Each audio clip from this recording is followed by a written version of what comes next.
ওনাদের কোনো খোঁজ পেলে? সমস্ত শহর তন্ন তন্ন করে খুঁজেছি, কিন্তু কোথাও পাইনি। তোমার ভাইয়ের বাসায় খোঁজ নিয়েছো? এমনও তো হতে পারে ওনারা সেখানেই আছেন।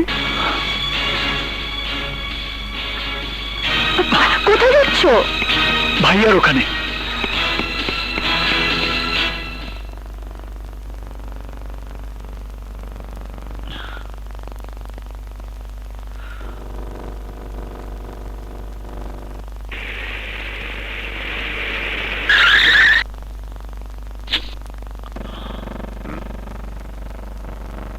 তুই এখানে কি চাস? তোমার কাছে কিছুই চাইতে আসেনি, শুধু জানতে এসেছি বাবা আর মা তোমার কাছে এসেছে কিনা। বাবা মা? হ্যাঁ, তোমার জন্য বাবা যে টাকা নিয়েছিল সেই দেনার দায়ে ওরা বাবা মাকে বাড়ি থেকে বের করে দিয়েছে। শুনেছি ওরা আমাদের খোঁজে শহরে এসেছে। আরে এই ঠিকানাই তো জানে না, আসবে কি করে? তোমার বাড়িতে আমার বাবা মা আসুক বা না আসুক, একটা কথা তোমাকে স্পষ্ট করে বলে যাই মিস্টার পলাশ, আমার বাবা মায়ের এই পরিণতির জন্য দায়ী তুমি। যদি আমার বাবা মায়ের কিছু হয় তাহলে আমি তোমাকে।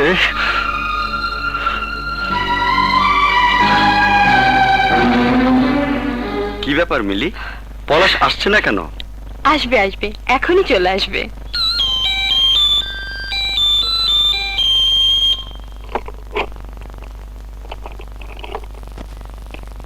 হাই দোস্ত। Hi friends. এসেছে রাজপুত্র। বিয়ে করে আমাদের ভুলেই গেলি? আরে কি যে বলিস, তোদের এত তাড়াতাড়ি ভুলে যাব? আব্দুল, আব্দুল,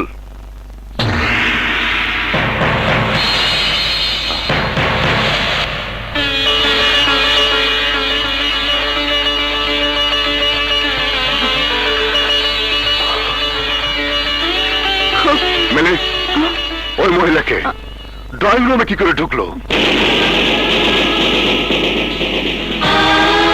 বলছো উনি একজন মা, অসুস্থ স্বামীকে নিয়ে ছেলের খোঁজে পথে পথে ঘুরছে, তাই ওনাদেরকে এখানে নিয়ে এসেছি। ছেলেকে পেলেই চলে যাবে। তাই বলে চেনা নেই জানা নেই বাড়িতে আশ্রয় দেবে? আরে কিছু টাকা দিয়ে বিদায় করে দিলে তো হতো।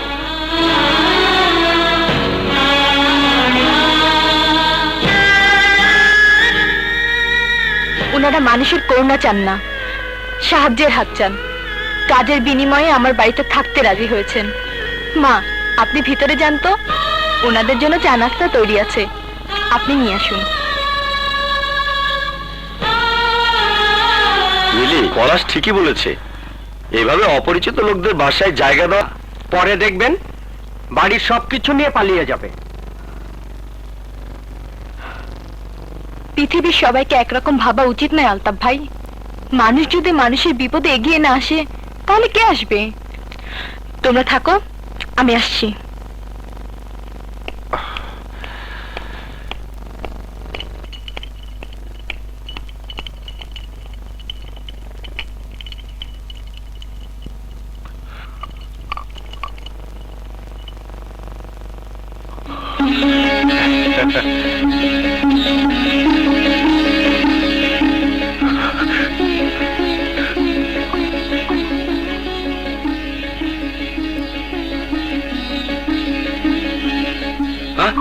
Oh shit!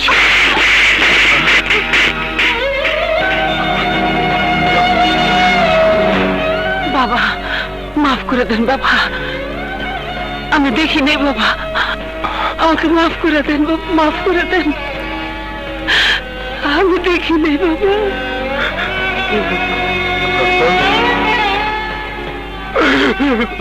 এইসব মহিলাদের বাসা থেকে ঘাট ধরে বের করে দেওয়া উচিত। হ্যাঁ হ্যাঁ, বাড়ি থেকে বের করে দেওয়া উচিত, তবে ওনাকে নয়, তোমাদের মতো মানুষদের এই সমাজ সংসার থেকে বের করে দেওয়া উচিত। মেরে চুপ করো তুমি। তোমার বন্ধু আর যার গায়ে হাত তুলেছে তার তোমার মতো একটি ছেলে আছে, আর সেই ছেলে যদি আর এই দৃশ্য সচক্ষে দেখতো তাহলে তোমাদের হাত ভেঙে ফেলতো। না গো মা, না, আজকাল আর এমন ছেলে জন্ম নেয় না, জন্ম নেয় না গো মা, জন্ম নেয় না। পলাশ, এই ধরনের বন্ধুদের সাথে তোমার কোনো সম্পর্ক থাকুক তা আমি চাই না।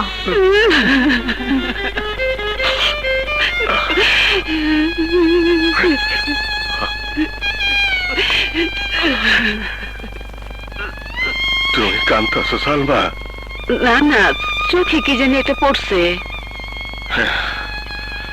তোমার লগে এতটা বছর সংসার করতেছি সালমা, কোনটা তোমার চোখের পানি বা আমার বুঝতে অসুবিধা হয় না।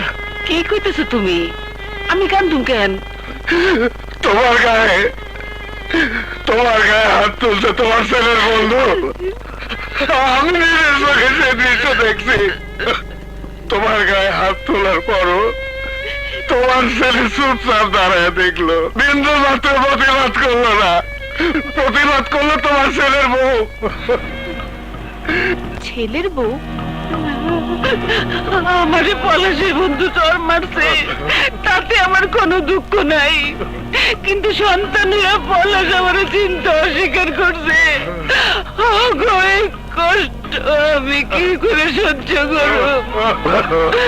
এই কষ্ট পাওয়ার আগে আমার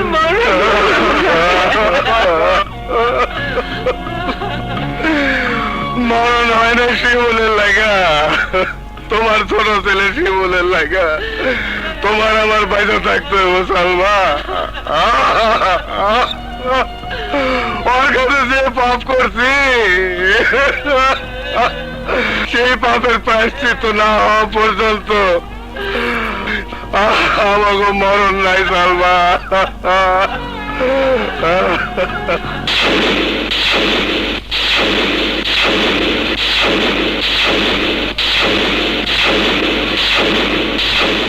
কবে থেকে? 2-3 দিন ধরে, কিন্তু আমি ওনাদের পরিচয় জানতাম না। তুই এক্ষুনি শিমুলকে নিয়ে চলে আয়। আসছি, আমরা এক্ষুনি আসছি। শিমুল, শিমুল! কি হয়েছে সাথে? তোমার বাবা মার খোঁজ পেয়েছি, ওনারা মিলির বাসাতে আছেন। কি? এক্ষুনি চলো। চলো।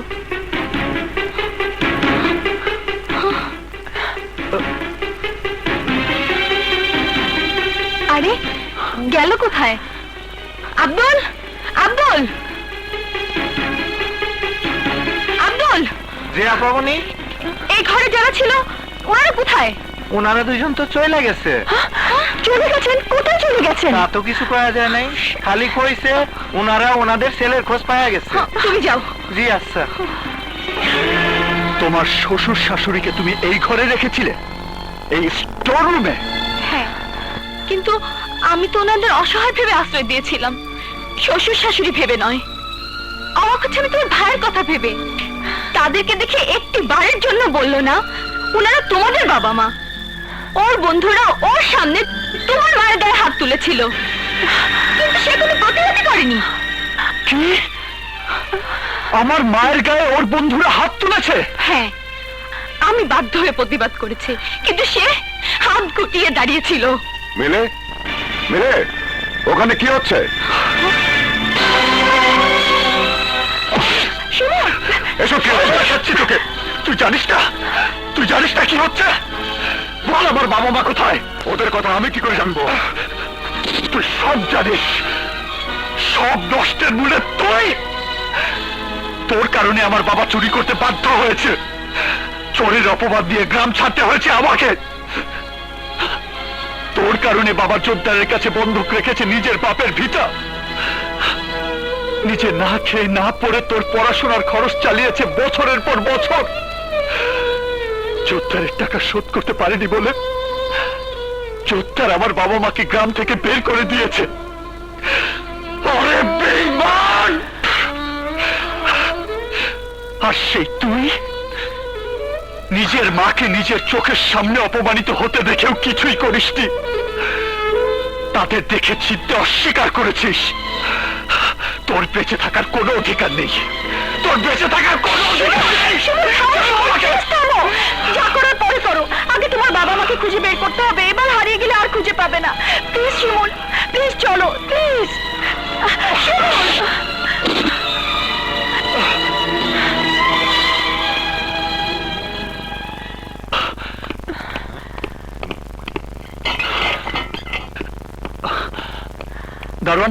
বাড়িতে যে বয়স্ক লোক আর তার স্ত্রী ছিলেন তাদের তুমি দেখেছো? দেখলাম ওই রেললাইনের দিকে গেল। সালমা, তোমার শিমুল যদি পলাশের মতো বদলায় যায়? না না, তা হইতে পারে না। কেন হইতে পারে না? গ্রামের লোক শিমুলরে বাইর করে দিছে আমার লেখা। ও নিশ্চয়ই এমন আমার উপর অভিমান করে আছে, নয়তো এতদিন আমাকে খোঁজ দেয় নাই কেন? তুমি এই কথা কইও না।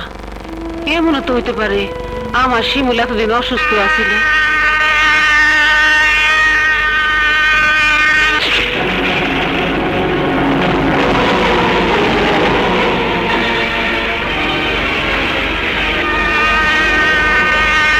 কই যাও? আরে ট্রেনে গেছো তো? হ্যাঁ? তুমি সরো, আরে তুমি সরো। আরে কি করো? আরে এদিকে আসো। কি করো তুমি? আমি বাঁচতে চাই না, আমি বাঁচতে চাই না, আমি মরতে চাই। আমি হীরা ভেবে সারা জীবন কাছরে আগলে রাখছি, আর সত্যিকারের হীরারে পাড়া দিস অবহেলায়। আমি মরতে চাই। মরতে হলে দুজনে এক লগেই মরুম। আমিও মরুম তোমার লগে।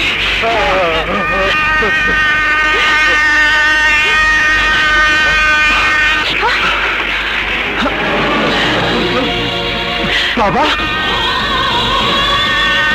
মা, মা,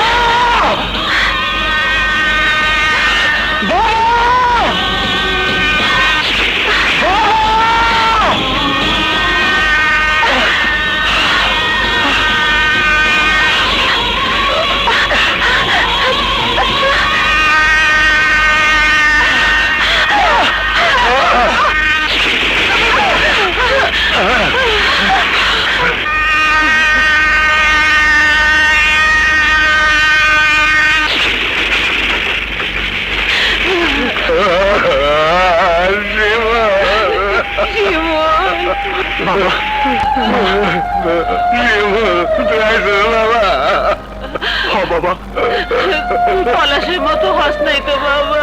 না মা, না। আমি অর্থবিত্তের জন্য নিজের জন্ম পরিচয়, নিজের অস্তিত্বে ভুলে যাই নাই মা। তোমরা গ্রাম থেকে চলে আসার পর আমি তোমাকে কত খুঁজছি, শহরের প্রত্যেকটা অলি গলি সমস্ত জায়গায় খুঁজছি, কিন্তু তোমাকে কোথাও পাই নাই। আমরাও খুঁজছি, পাই নাই তোরে বাবা। পড়াশোনা পাইলাম, সে আর আগের মতো নাই। কিন্তু তোমরা মরতে যাইতেছিলে কেন? হ্যাঁ, তোমাকে এক সন্তান এখনো বেঁচে আছে। আমি তোমাকে সমস্ত কষ্ট দূর করে দেব। কি করে দূর করবি?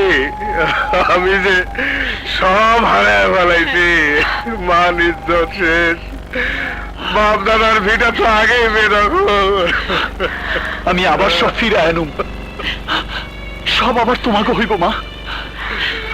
পরিশ্রম দিয়ে আমি আমার নিজের ভাগ্যরে পরিবর্তন করতে সক্ষম হয়েছি। তোমাকে সব হারানো অতীত আবার তোমাকে কাছে ফিরাই দিব। জোত্তারের কাছ থেকে ফিরাই নিব আমাকে ভিটা। যারা তোমাকে কষ্ট দিছে আমি তাকে কাউরে ছাড়ুম না। কাইলি আমরা নিতাইগঞ্জ যাবো।